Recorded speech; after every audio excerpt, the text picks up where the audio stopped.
سورۃ النساء آیت نمبر 59، یا ایھا الذین آمنوا اطیعوا اللہ و اطیعوا الرسول و اولی الامر منکم، اے ایمان والو اللہ کی بات مانو۔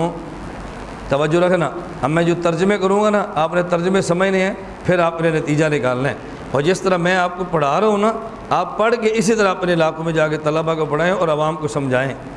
یا ایھا الذین آمنوا، اے ایمان والو، اطیعوا اللہ، خدا کی بات مانو، و اطیعوا الرسول، اور مصطفیٰ کی بات مانو، و اولی الامر منکم، اور فقہا کی بات مانو۔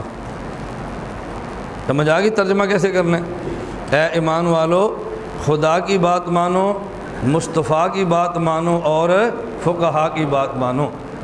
اللہ رب العزت نے خدا کی بات ماننے کا حکم بھی دیا ہے، مصطفیٰ کی بات ماننے کا حکم بھی دیا ہے، اور فقہا کی بات ماننے کا حکم بھی دیا ہے۔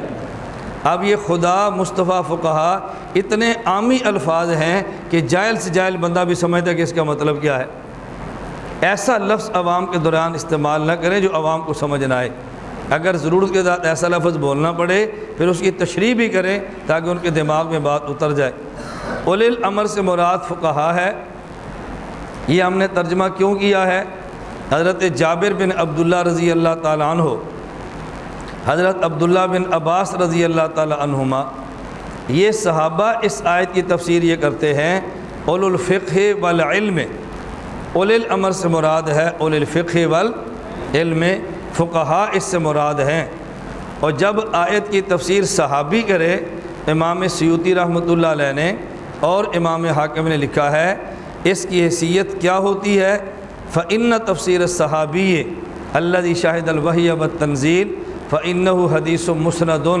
صحابی کی تفسیر نہیں بلکہ حدیث مسند ہوتی ہے، وہ دیکھنے میں تفسیر ہے اور در حقیقت وہ حدیث ہے، کیونکہ اس صحابی نے تفسیر خود نہیں کی بلکہ اللہ کے نبی سے سمجھ کے کی ہے، اللہ کے نبی سے سمجھنے کی ہے۔ صحابہ کرام نے قرآن بھی اللہ کے نبی سے لیا ہے اور قرآن کا معنی بھی اللہ کے نبی سے لیا ہے، الفاظ قرآن بھی رسول سے لیے ہیں، اور الفاظ قرآن کا مفہوم بھی صحابہ کرام نے رسول اللہ صلی اللہ علیہ وسلم سے لیا۔